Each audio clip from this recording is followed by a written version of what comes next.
ಶುಭ ದಿನ ಮಕ್ಕಳೇ. BCom ದ್ವಿತೀಯ ವರ್ಷದಲ್ಲಿ ಓದುತ್ತಿರುವ ತಮ್ಮ ತೃತೀಯ ಚತುರ್ಮಾಸದ ಮೊದಲನೇ ಗದ್ಯ ಭಾಗವನ್ನು ನಾವು ನೋಡ್ತಾ ಇದ್ವಿ. ಮೊದಲನೇ ಗದ್ಯ ಭಾಗ ಯಾವುದು ಅಂತ ಕೇಳಿದ್ರೆ ಮುಗಿಯದ ಕಥೆ. ಇದರಲ್ಲಿ ಏನೇನು ತಿಳ್ಕೊಂಡ್ವಿ ಅಂದರೆ ಸುಬ್ಬಣ್ಣ ಮತ್ತು ಸರಸುವನ್ನು ಪರಿಚಯ ಮಾಡಿಕೊಳ್ತೇವೆ. ಸುಬ್ಬಣ್ಣ ಸರಸುವಿನ ದಾಂಪತ್ಯದ ಬಗ್ಗೆ ತಿಳಿದುಕೊಡ್ತೇವೆ. ಮಗುವಿನ ಬಗ್ಗೆ ಗಂಡ ಹೆಂಡಿರಲ್ಲಿರುವ ಅಭಿಪ್ರಾಯಗಳನ್ನು ತಿಳಿದುಕೊಂಡ್ವಿ. ಸುಬ್ಬಣ್ಣ ಲಂಚ ತೆಗೆದುಕೊಳ್ಳುವುದರ ಬಗ್ಗೆ ತಿಳಿದುಕೊಂಡ್ವಿ. ಸುಬ್ಬಣ್ಣ ಮಗಳು ಕುಸುಮಳಿಗೆ ಆರಾಮಿಲ್ಲದೆ ಹುಷಾರಿಲ್ಲದೆ ಇರುವಾಗ ಕೆಲಸಕ್ಕೆ ಹೋಗಲಿಕ್ಕೆ ಪಡುವಂತಹ ವೇದನೆಯನ್ನು ಕೂಡ ನಾವು ತಿಳ್ಕೊಂಡ್ವಿ. ಹಾಗಿದ್ರೆ ಇಂದು ಆ ಕಥೆಯ ಮುಂದಿನ ಭಾಗವನ್ನು ನೋಡೋಣ. ನಾವು ಹಿಂದಿನ ತರಗತಿಯಲ್ಲಿ ತಿಳ್ಕೊಂಡ ಹಾಗೆ ಸುಬ್ಬಣ್ಣ 15 ದಿವಸಗಳ ಕಾಲ ಕೆಲಸದಲ್ಲಿ ಇರ್ತಾ ಇದ್ದ, 15 ದಿವಸಗಳ ಕಾಲ ಮನೆಯಲ್ಲಿರ್ತಾ ಇದ್ದ. ಈ ರೀತಿಯಾಗಿತ್ತು ಅವನ ಉದ್ಯೋಗ. ಈಗ ಸಾವು ಬದುಕಿನ ನಡುವೆ ಹೋರಾಡ್ತಾ ಇರುವಂತಹ ಮಗಳು ಕುಸುಮಳನ್ನು ಬಿಡಲಾರದೆ ಬಿಟ್ಟು ಹೋದಂತಹ ಸುಬ್ಬಣ್ಣ ತನ್ನ 15ನೆಯ ದಿನದ ಆ ದಿವಸದ ಡ್ಯೂಟಿಯನ್ನು, ಕರ್ತವ್ಯವನ್ನು ಹೇಗೇಗೂ ಮುಗಿಸ್ತಾನೆ. ಯಾಕಂದರೆ ಆದಷ್ಟು ಬೇಗ ಮನೆಗೆ ಹೋಗಬೇಕು, ಮಗಳನ್ನು ನೋಡಬೇಕು ಎನ್ನುವ ಸಲುವಾಗಿ. ಎಲ್ಲಿ ಏನಾದರೂ ತಪ್ಪಾಗ್ತದೋ ಏನೋ ಅಂತ ಹೆದರ್ತಾನೆ. ಯಾಕಂದರೆ ಈ ಹಿಂದೆಯೇ ಮೇಲಧಿಕಾರಿಗಳಿಗೆ ಅವನು ಲಂಚ ತೆಗೆದುಕೊಳ್ಳುವುದರ ಬಗ್ಗೆ ದೂರು ಹೋದ ಕಾರಣ ಆತನಿಗೆ ಮೇಲಧಿಕಾರಿಗಳು ಎಚ್ಚರಿಕೆಯನ್ನು ನೀಡ್ತಾನೇ ಇದ್ದರು. ತನ್ನಿಂದ ಏನು ತಪ್ಪಾಗಬಾರ್ದು ಎನ್ನುವ ಕಾರಣಕ್ಕಾಗಿ ಆ ದಿನ ಯಾವುದೇ ಲಂಚಕ್ಕೆ ಕೂಡ ಆಸೆ ಪಡದೆ ನೇರವಾಗಿ ಮನೆಯ ಕಡೆ ಹೊರಡ್ತಾನೆ. ಅಲ್ಲಿ ರೈಲ್ವೆ ಸ್ಟೇಷನ್ ಹತ್ತಿರ ಬಂದ ತಕ್ಷಣ ಅವನ ಮೇಲಧಿಕಾರಿಗಳು ಅವನಿಗೊಂದು ಲಕೋಟೆಯನ್ನು ನೀಡ್ತಾರೆ. ಆ ಲಕೋಟೆಯೊಳಗೆ ಏನಿದೆ ಅಂತ ಕೂಡ ನೋಡುವಷ್ಟು ಪುರುಸುತ್ತಿಲ್ಲದೆ ಲಕೋಟೆ ಹಿಡಿದುಕೊಂಡೇ ತನ್ನ ಮನೆಯ ಕಡೆ ಹೋಗಲಿಕ್ಕೆ ಗಾಡಿಯನ್ನು ಗೊತ್ತು ಮಾಡಿಕೊಂಡು ಹೊರಡ್ತಾನೆ. ಏನು ಮಾಡ್ತಿರ್ಬೋದು ತನ್ನ ಮಗಳು?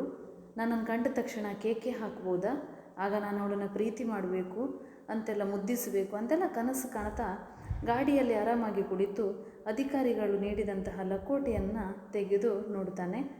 ಒಂದೊಂದೇ ಅಕ್ಷರವನ್ನು ಓದಿದಂತೆ ಆತನ ಮುಖದಿಂದ ಬೆವರಿನ ಹನಿಗಳು ಜಾರ್ತವೆ. ಕರವಸ್ತ್ರದಿಂದ ಮುಖವನ್ನು ಒರೆಸ್ಕೊಂಡು ಮೊದಲು ಬೆವರಿದಂತಹ ಸುಬ್ಬಣ್ಣ ನಗ್ತಾ ನಗ್ತಾ ಕಾಗದವನ್ನು ಓದ್ತಾನೆ. ಏನಂದರೆ ಸುಬ್ಬಣ್ಣನವರ ಸಕ್ಕೆ, ಅಂದರೆ ಸುಬ್ಬಣ್ಣನವರ ಗಮನಕ್ಕೆ ತಮ್ಮ ಮೇಲೆ ಬಂದಿರುವ ಅನೇಕ ಆಪಾದನೆಗಳ ಆಧಾರದಿಂದ ಇಂದು ತಮ್ಮನ್ನು ಕೆಲಸದಿಂದ ನಿವೃತ್ತರನ್ನಾಗಿಸಿದ್ದೇವೆ ಅಂತ ಬರೆದು ಅಧಿಕಾರಿ ಸಹಿ ಹಾಕಿದರು. ಅಂದರೆ ಅದರ ಅರ್ಥ ಇಂದಿನ ಡ್ಯೂಟಿಯೇ ಸುಬ್ಬಣ್ಣನ ಕೊನೆಯ ಡ್ಯೂಟಿ. ಅವನನ್ನು ಕೆಲಸದಿಂದ ತೆಗೆದುಹಾಕಲಾಗಿತ್ತು. ಕಾರಣ ಅವನಿಗಾಗದವರು ಅವನು ಲಂಚ ತೆಗೆದುಕೊಳ್ತಾನೆ ಅಂತ ಪ್ರತಿನಿತ್ಯ ದೂರು ನೀಡಿದ ಕಾರಣ. 2 ದಿವಸದ ಹಿಂದೆ ಅಂದರೆ ಡ್ಯೂಟಿಗೆ ಬರಬೇಕಿದ್ರೆ ಆತ ಯೋಚನೆ ಮಾಡಿದ್ದ ರಾಜೀನಾಮೆ ಕೊಡ್ಬೋದಿತ್ತು ಏನೋ, ಮಗುವನ್ನು ಹೇಗೆ ಬಿಟ್ಟು ಹೋಗುವುದು ಅಂತ. ಈಗ ಅವರೇ ತನ್ನನ್ನು ಕೆಲಸದಿಂದ ತೆಗೆದುಹಾಕಿದಾರಲ್ಲ ಅಂತ ಸಂತೋಷವಾಗ್ತದೆ ಆತನಿಗೆ. ಆದರೆ ಮುಂದೆ ದುತ್ತೆಂದು ಒಂದು ಪ್ರಶ್ನೆ ನಿಲ್ತದೆ. ನಾನು ಹೇಗೆ ಸಂಸಾರವನ್ನು ಸಾಗಿಸಲಿ, ಮುಂದೆ ಏನು ಮಾಡಲಿ ಅಂತ. ಇರಲಿ, ಮುಂದೆ ವಿಚಾರ ಮಾಡಿದ್ರಾಯ್ತು ಅಂದ್ಕೊಂಡು ನಗ್ತಾ ಇರ್ತಾನೆ. ಗಾಡಿ ಮನೆಯ ಹತ್ತಿರಕ್ಕೆ ಬರ್ತದೆ. ಆದರೂ ಯೋಚನೆ ಮಾಡ್ತಾನೆ, 8-9 ವರ್ಷ ಕಷ್ಟಪಟ್ಟು ದುಡಿದಿದ್ದೆ, ನನಗಾಗದವರು ನನ್ನ ಎಲ್ಲ ಸುಖ ಸಂತೋಷವನ್ನು ಕಸ್ಕೊಂಡು ಬಿಟ್ರಲ್ಲ ಅಂತ ಅಂದ್ಕೊಂಡು ಯೋಚನೆ ಮಾಡ್ತಾ ಮನೆಯ ಬಳಿ ನಿಂತ ಗಾಡಿಯಿಂದ ಇಳಿತಾನೆ. ಇಳಿದ ತಕ್ಷಣ ಏನು ಯೋಚನೆ ಮಾಡ್ತಾನೆ ಅಂದರೆ, ಕುಸುಮ ಏನು ಮಾಡ್ತಿರ್ಬೋದು? ಮನೆಯ ಒಳ ಅಂಗಳದಲ್ಲಿ ಯಾವಾಗಲೂ ಆಡ್ತಾ ಇರ್ತಿದ್ಲು ಕುಸುಮ. ಇವನು ಬರುವಾಗ ಅವಳು ಬಾಯಲ್ಲಿ ಬೆಳ್ಳಿಯ ರಂಗಾಣಿ, ಅದೊಂದು ಆಟಿಕೆ, ಅದನ್ನು ಕಚ್ಚಿಕೊಂಡು ಅದು ಕೆಳಗೆ ಬಿದ್ದ ತಕ್ಷಣ ಅಳ್ತಿದ್ಲು. ಸರಸು ಬಂದು ಬಾಯಲ್ಲಿ ಇಡ್ತಿದ್ಲು, ಮತ್ತು ಸುಮ್ಮನೆ ಇರ್ತಿದ್ಲು, ಮತ್ತು ಬಿದ್ದು ತಕ್ಷಣ ಅಳ್ತಿದ್ಲು. ಆಗ ಇವನು ಹೋಗಿ ಅದನ್ನು ಮುದ್ದಿಸ್ತಿದ್ದ. ಇವತ್ತೂ ಕೂಡ ಅದೇ ವಾತಾವರಣ ಮನೆಯಲ್ಲಿ ಇರ್ಬೋದು ಅಂತ ಎಣಿಸ್ಕೊಂಡು ನಗ್ತಾ ಬರ್ತಾನೆ. ಬಂದಾಗ ಗಾಡಿಯವನನ್ನು ಕಳುಹಿಸಿ ಒಳಗೆ ಬರ್ತಾನೆ. ಹೆಂಡತಿ ಮತ್ತು ಮಗುವಿಗೆ ಅಚಾನಕ್ಕಾಗಿ ಬಂದಂತಿರಬೇಕು, ಅವರು ಗಾಬರಿಗೊಳ್ಬೇಕು ಎನ್ನುವ ಕಾರಣಕ್ಕಾಗಿ ಹೆಜ್ಜೆಯ ಮೇಲೆ ಹೆಜ್ಜೆ ಇಡ್ತಾ ಒಳಗೆ ಬರ್ತಾನೆ. ಒಳಗೆ ಬಂದರೂ ಅಂಗಳದಲ್ಲಿ ಕುಸುಮಳ ಸುಳಿವಿಲ್ಲ, ಒಳಗೆ ಯಾರೂ ಕಾಣಿಸ್ತಾ ಇಲ್ಲ. ಯಾಕಿರ್ಬೋದು ಅಂತ ಅಂದ್ಕೊಂಡು ಸರಸ ಅಂತ ಕೂಗ್ತಾನೆ. 2-3 ಬಾರಿ ಜೋರಾಗಿ ಹೋಗಿದ್ರು ಕೂಡ ಪತ್ನಿಯಿಂದ ಯಾವುದೇ ಪ್ರತಿಕ್ರಿಯೆ ಇಲ್ಲ. ಭಯಪಡ್ತಾನೆ ಸುಬ್ಬಣ್ಣ. ಆದರೆ ನಿಧಾನವಾಗಿ ಹೆಂಡತಿ ನಡ್ಕೊಂಡು ಬರೋದನ್ನು ನೋಡಿ ಒಳಗಿನಿಂದ ಸ್ವಲ್ಪ ಆರಾಮ ಅನ್ನಿಸ್ತದೆ ಸುಬ್ಬಣ್ಣನಿಗೆ. ಇಟ್ಸಲಕ್ಕೆ ಹೋಗಿದ್ರು ಬರಲಿಲ್ವಲ್ಲ, ಎಲ್ಲಿದ್ದೆ ಅಂತ ಕೇಳಿದ್ರೆ ಅವಳು ಹೇಳ್ತಾಳೆ, ಒಳಗಡೆ ಕಸ ಮುಸುರೆ ಮಾಡ್ತಿದ್ದೆ ಅಂತ. ಸುಬ್ಬಣ್ಣ ಕೇಳ್ತಾನೆ, ಮನೆ ಕಡೆ ಎಲ್ಲ ಆರಾಮಲ್ವಾ? ಅಂದರೆ ನಾನು ಹೋದ ಮೇಲೆ ಏನಾದರೂ ತೊಂದರೆ ಆಗಿತ್ತಾ ಅಂತ. ಅವಳು ಹ್ಞೂ ಅಂತ ಅಷ್ಟೇ ಹೇಳಿ ಸುಮ್ಮನಾಗ್ತಾಳೆ. ಅವಳು ಏನೇ ಹೇಳದಿದ್ರೂ ಕೂಡ ಸುಬ್ಬಣ್ಣನ ಮನಸ್ಸಿನಲ್ಲಿ ಏನೋ ದುಗುಡ ಮತ್ತೆ ಮತ್ತೆ ಹೆಡೆ ಹೇಳ್ತಾ ಇತ್ತು. ಏನೂ ಆಗಬಾರದು ನಡೆದಂತೆ ಅವನಿಗೆ ಭಾಸ ಆಗ್ತಾಯಿತ್ತು. ಅವನು ಚಪ್ಪಲಿ ತೆಗೆದ ತಕ್ಷಣ ಸದ್ದು ಕೇಳ್ತದೆ. ಮುಖ ಎತ್ತಿ ನೋಡಿದ್ರೆ ಸರಸಮ್ಮ ಬಿಕ್ಕಿ ಬಿಕ್ಕಿ ಅಳ್ತಾ ಇದ್ಲು. ಹೆಂಡತಿ ಹತ್ರ ಬಂದು ಕೇಳ್ತಾನೆ, ಏನಾಯಿತು ಅಂತ. ಯಾಕೆ ಹೀಗೆ ಅಳ್ತಿದೀಯ ಹೇಳು ಅಂತ ಹೇಳ್ತಾನೆ. ಅವಳು ಕುಸುಮ ಅಂತ ಹೇಳ್ತಾಳೆ. ಕುಸುಮ ಏನಾಯ್ತು ಕುಸುಮಂಗೆ, ಹುಷಾರಾಗಿದ್ದಾಳಲ್ವ, ಆರಾಮಾಗಿದ್ದಾಳಲ್ವ ಅಂತ ಕಕ್ಕಾಬಿಕ್ಕಿಯಾಗಿ ಸುಬ್ಬಣ್ಣ ಕೇಳ್ತಾನೆ. ಆದರೆ ಕೇಳ್ತಾ ಇರುವಂತಹ ತಂದೆಯ ಕಿವಿಗೆ ತಾಯಿ ಹೇಳಿದಂತಹ ಮಾತುಗಳು ಮಗುವಿನ ಮರಣದ ಕೆಟ್ಟ ಸುದ್ದಿಯಾಗಿರ್ತದೆ.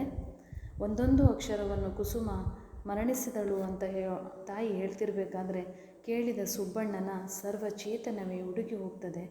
ಅಲ್ಲಿಯೇ ಕಾಲು ಸೋತಂತಾಗಿ ಕುರ್ಚಿಯ ಮೇಲೆ ಕುಕ್ಕರಿಸಿಬಿಡ್ತಾನೆ ಸುಬ್ಬಣ್ಣ. ಸುಬ್ಬಣ್ಣನ ಮನೆ ಈಗ ಮನೆಯಾಗಿ ಉಳಿದಿಲ್ಲ. ಅದೊಂದು ರುದ್ರಭೂಮಿಯಂತೆ. ಅಲ್ಲಿರುವ ಆ 2 ಜೀವಗಳು ಶವಗಳಂತೆ. ಜಗತ್ತಿನ ಉದ್ಧಾರ ಮಾಡಬೇಕೆಂಬ ಹಂಬಲದಿಂದ ಬದುಕ್ತಾ ಇಲ್ಲ, ತಮ್ಮ ಶವಗಳನ್ನು ಸಂಸ್ಕಾರ ಮಾಡಲಿಕ್ಕೆ ಯಾರೂ ಇಲ್ಲ ಎನ್ನುವುದಕ್ಕಾಗಿ ಬದುಕ್ತಾ ಇವೆ. ಮೊಮ್ಮಕ್ಕಳ ಮರಿಮಕ್ಕಳ ಮುಂಜಿ ಮದುವೆಗಳನ್ನು ನೋಡುವ ಯಾವುದೇ ಅವಕಾಶವೂ ಅವರಿಗಿಲ್ಲ, ಆಸೆಯೂ ಅವರಿಗಿಲ್ಲ. ಈಗ ಅವರಿರುವ ಬಾಳು ಬದಲಾಗಿದೆ. ಜೊತೆಯಲ್ಲಿಯೇ ಸುಬ್ಬಣ್ಣನಿಗೆ ಕೆಲಸವೂ ಇಲ್ಲ. ಹೊಟ್ಟೆಯ ಪಾಡಿನ ಸಮಸ್ಯೆ ಈಗ ಸುಬ್ಬಣ್ಣನನ್ನು ಕಾಡ್ತದೆ. ಸುಬ್ಬಣ್ಣ ತನ್ನ ಮೇಲಧಿಕಾರಿಗಳ ಬಳಿಗೆ ಮತ್ತೆ ಮತ್ತೆ ಹೋಗಿ ಕೆಲಸವನ್ನು ಹಿಂದಿರುಗಿಸುವಂತೆ ಬೇಡ್ಕೊಳ್ತಾನೆ.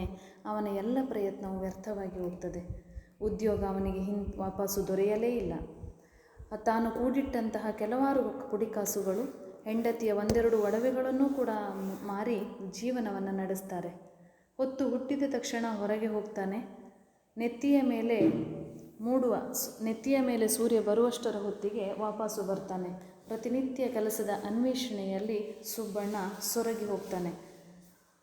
ಸರಸಮ್ಮ ನಮ್ಮ ಸಮಸ್ಯೆ ಇವತ್ತು ಸರಿ ಹೋಗುತ್ತೆ, ನಾಳೆ ಸರಿ ಹೋಗುತ್ತೆ, ನಾಡಿದ್ದು ಸರಿ ಹೋಗುತ್ತೆ ಅಂತ ಆಶಾವಾದಿಯಾಗಿ ಇದ್ಕೊಂಡು ಕಾದು ಕೊನೆಗೂ ಅವಳು ಬೇಸತ್ತುಕೊಳ್ತಾಳೆ.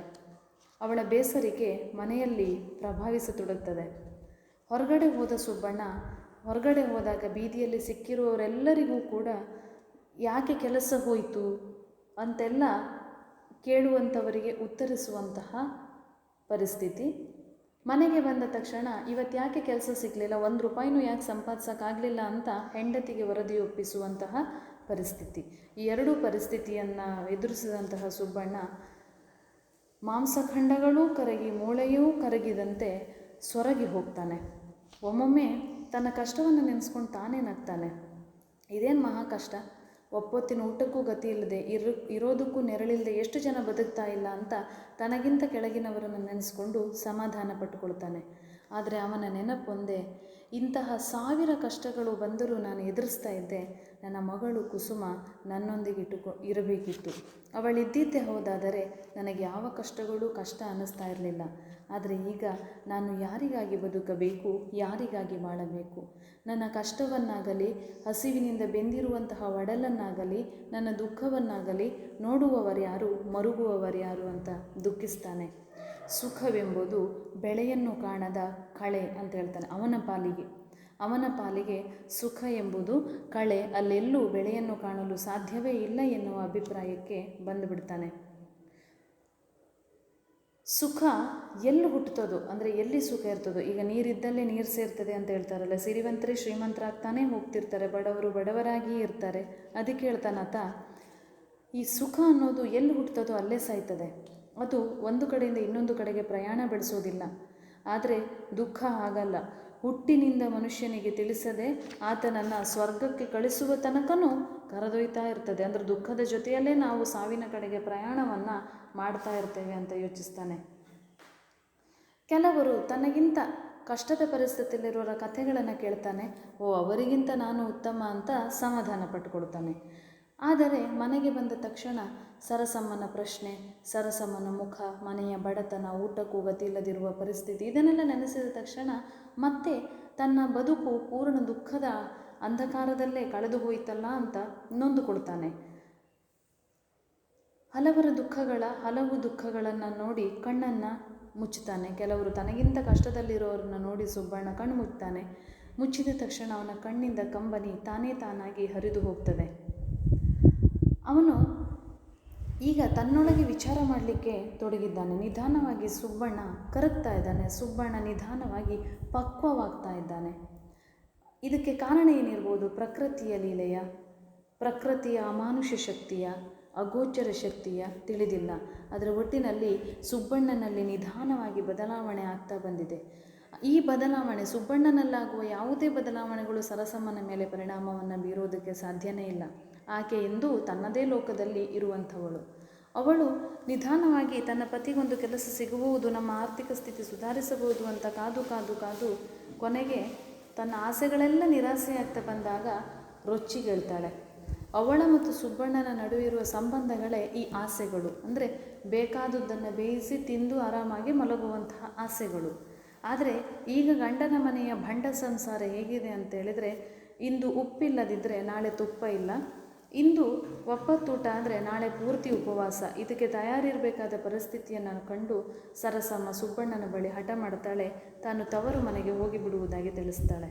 ಸುಬ್ಬಣ್ಣ ಆಗಲಿ ಅಂತ ಒಪ್ಪಿ ಅವಳ ತಮ್ಮಂದಿರಲ್ಲಿ ಒಬ್ಬರನ್ನು ಕರೆಸಿ ಸರಸಮ್ಮನನ್ನು ಅವಳ ತವರು ಮನೆಗೆ ಕಳುಹಿಸಿಕೊಡ್ತಾನೆ. ಇದು ಮುಗಿಯದ ಕತೆ. ಈ ಗದ್ಯದ ಭಾಗ 2 ಮತ್ತು 3ರ ವಿವರಣೆ. ಇನ್ನೂ 2 ಭಾಗಗಳಿವೆ, 4 ಮತ್ತು 5. ಅದರ ಭಾಗಗಳನ್ನು ಮುಂದಿನ ತರಗತಿಯಲ್ಲಿ ನೋಡೋಣ. ಈ ವಿವರಿಸಿದಂತಹ ಗದ್ಯ ಭಾಗದಲ್ಲಿ ಏನಾದರೂ ಸಮಸ್ಯೆಗಳಿದ್ದರೆ ಖಂಡಿತವಾಗಲೂ ಚರ್ಚಿಸಬಹುದು. ಧನ್ಯವಾದಗಳು.